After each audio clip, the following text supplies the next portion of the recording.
दोस्तों ये वीडियो में आपके मन में जो दुविधा है उसको दूर करने के लिए मैंने स्पेशली बनाया है। जहां आपको आप सुबह से पैनिक हो रहे होंगे कि आज क्यों टाटा मोटर्स में 40% का फॉल डाउन हुआ है। तो वो 40% का फॉल डाउन को एक्सप्लेन करना है कि आखिर ये आपका लॉस है, क्या डीमर्जर हुआ है और क्यों प्राइस ये ड्रॉप हुआ है। इसी को लेकर मैं आपके बीच में आया हूँ। तो आप बने रहिए वीडियो के अंत तक। और अभी तक अगर आपने मेरे चैनल को सब्सक्राइब नहीं किया है तो एक बार चैनल को जाकर सब्सक्राइब जरूर करें ताकि इस तरह की हर एक तमाम जानकारी आप तक जल्द से जल्द पहुंचे। तो चलिए बात करते हैं कि आगे बढ़ने से पहले जरूरी है कि आखिर ये है क्या।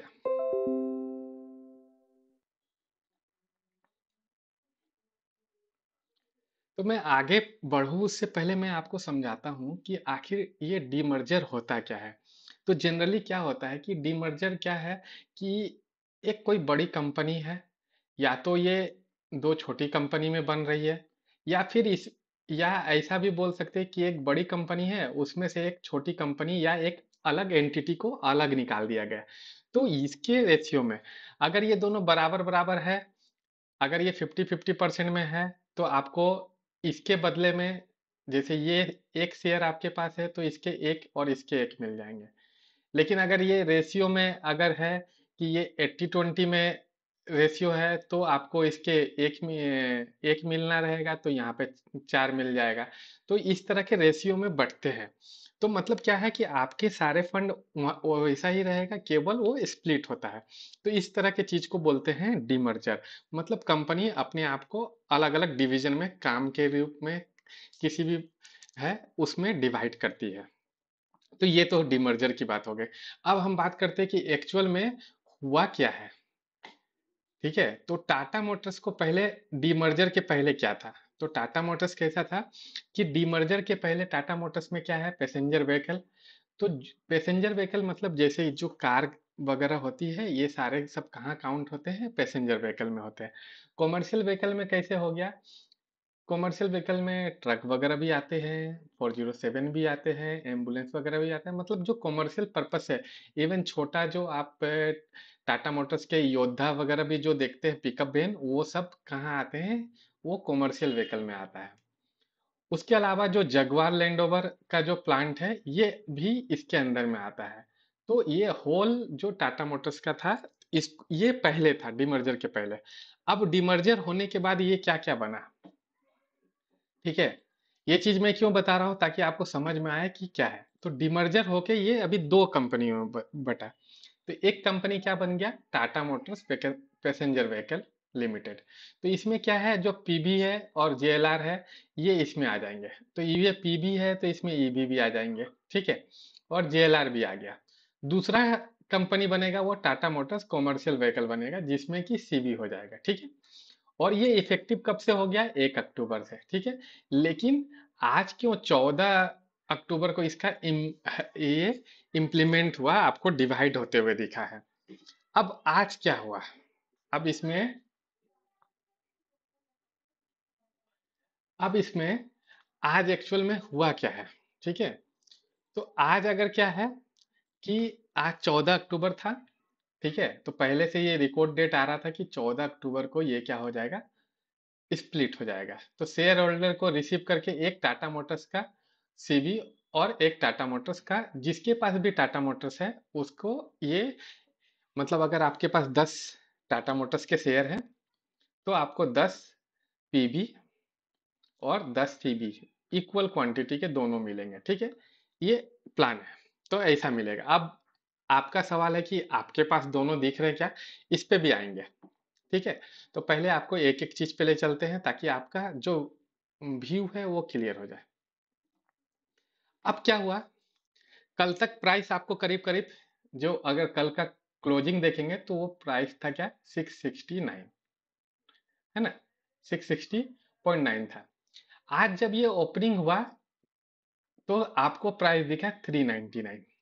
तो आपको क्या लगा, ये 40% का ड्रॉप हो गया, आप लॉस में चले गए। अगर आपके पास न्यूज नहीं है, आपने ये देखा, तो आपको एक्चुअल में क्या हुआ कि 2 कंपनियों में से एक कंपनी बाहर निकल गई और एक कंपनी का आपको प्राइस ये दिख रहा है वो 399 है। तो मैंने फिलहाल के लिए क्या हो गया पीबी, अभी आपको इसका नाम क्या दिख रहा होगा, टाटा मोटर्स ही दिख रहा होगा, ठीक है। लेकिन एक्चुअल में क्या हुआ कि ये जो पीबी है उसका प्राइस आपको 399 डिक्लेयर होके आज से ओपन होके चलने लगा। तो जैसा कि मैंने अभी तक बताया था कि आपको 10 पीवी मिलेगा और 10 सीवी मिलेगा, ठीक है। तो आज आपके अकाउंट में केवल ये दिख रहा है क्योंकि सीवी अभी तक आपको मिला नहीं है। इसकी ये आपको अलग से एक दिन लिस्टिंग होगा, अभी तक उसका लिस्टिंग का डेट नहीं मिला है। वो जिस दिन लिस्टिंग का डेट आएगा उस दिन आपके उसके पहले आपके अकाउंट में वो दिखना चालू हो जाएगा। तो पहला चीज ये है, ठीक है। बहुत लोग आज ये भी किए होंगे, अरे 600 का चीज है 400 में मिल रहा है खरीद लेते हैं, इसलिए आप देखेंगे कि यहाँ से एक अच्छा ऊपर बाइंग भी आया था कि बहुत नीचे है 40% डाउन मिला है चलो खरीद लेते हैं। तो जिनको पता नहीं है, जो नादान है, वो इस तरह की गलतियां आज की है जिसके कारण आज इसमें थोड़े से वोलेटाइल भी रहा है ये मार्केट। अगर आज का आप इसका चार्ट देखेंगे तो आपको दिखेगा भी। अब क्या हुआ, तो यहां से अभी ये क्लियर हुआ कि आपको अभी क्या मिल गया है, पीबी के जो शेयर है वो आपको ट्रेड सेपरेटली ये है, सीबी का अभी आना बाकी है, ठीक है। बाकी दोनों का जो स्प्लिट होगा वो स्प्लिट होके क्या बनेगा ये डिपेंड करता है। तो अब आपके पास सीबी का शेयर आना बाकी है, अब वो किस प्राइस पे आएगा वो भी अभी डिक्लेयर नहीं है, ठीक है। तो उम्मीद करता हूं कि यहाँ से आपको है। अब जो एनालिस्ट है अगर वो बोलते हैं तो वो अभी क्या देखते हैं, जहां तक बहुत सारे हैं, नोमुरा से लेके सारे तक। तो अभी ये जो डिमर्जर है इसके कारण आपको क्या दिखेगा ना, ये शॉर्ट टर्म में ना आपको बहुत सारे यहाँ पे मार्केट वोलेटाइल होते हुए दिखेगा और थोड़ा सा क्लैरिटी है और लॉन्ग टर्म में आपको यहाँ ग्रोथ देखने को मिलेगा। तो फिलहाल अभी आपको जो टाटा मोटर्स दिख रहा है आप इसको क्या कंसीडर करके चले, जो 399 के प्राइस में आज दिख रहा है इसको आप पीबी है ये, ठीक है। और सीबी का शेयर अभी आना वेटिंग में है, ये ये एकदम कंफर्म है। इस चीज को गार्ड मान लीजिए कि ये अभी बाकी है। ऐसे में आपको क्या करना चाहिए, तो अगर अभी जो कंडीशन है इसमें आपको दिखेगा कि आपको थोड़े से शॉर्ट टर्म में आपको यहाँ पे वोलेटाइल भी रहेगा, ठीक है। वैल्यूएशन जब तक ये रीसेट नहीं हो जाएगा तब तक, और फोकस रहेगा पीबी और जेआरआर के ग्रोथ पे। और फिर जैसा सेपरेट एंटिटी है तो बेटर करना चाहिए ऐसा दिखेगा। क्यों, लोगों को क्या उम्मीद है कि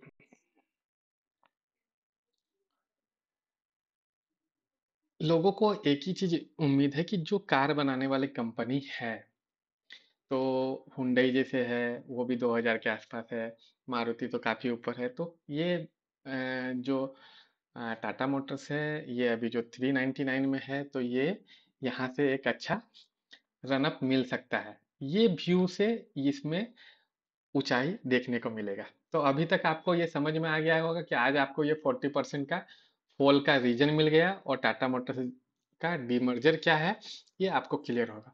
उम्मीद करता हूँ कि ये वीडियो आपके लिए काफी फायदेमंद रहेगा। आपको अच्छा लगा हो तो वीडियो में एक कमेंट जरूर करें। धन्यवाद।